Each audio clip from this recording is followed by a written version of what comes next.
침묵의 3인조. 당뇨병, 대사증후군, 비만.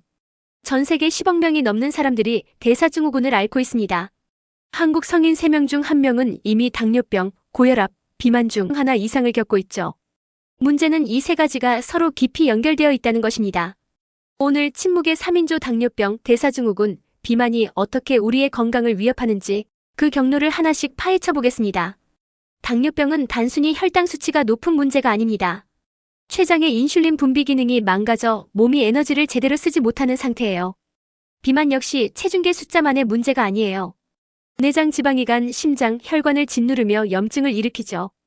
그리고 대사증후군은 고혈압, 고혈당, 고중성 지방, 낮은 HDL 콜레스테롤중 3개 이상 해당될 때 진단됩니다. 이 세 가지는 서로 악순환의 고리를 만들며 건강을 서서히 갉아먹습니다. 과도한 지방세포는 몸에 독성을 뿜어내요.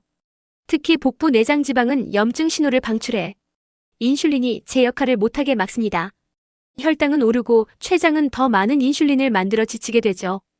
결국 인슐린 저항성은 당뇨병으로, 염증은 동맥경화로 이어집니다.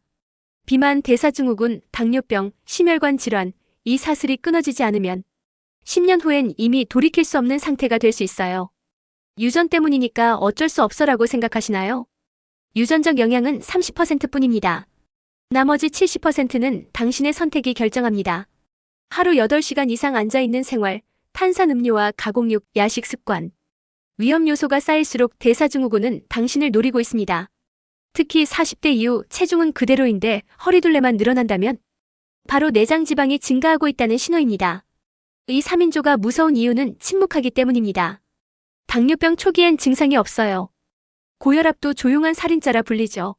하지만 방치하면 심장마비, 뇌졸중, 신장투석 치료, 실명까지 이어질 수 있습니다. 최근 연구에 따르면 대사증후군이 있는 사람은 정상인보다 심장병 위험이 2배, 당뇨병 발병률은 5배 이상 높아집니다. 하지만 절망하지 마세요. 생활습관 개선만으로도 80%는 예방 가능합니다. 첫 번째, 복부 지방을 빼세요.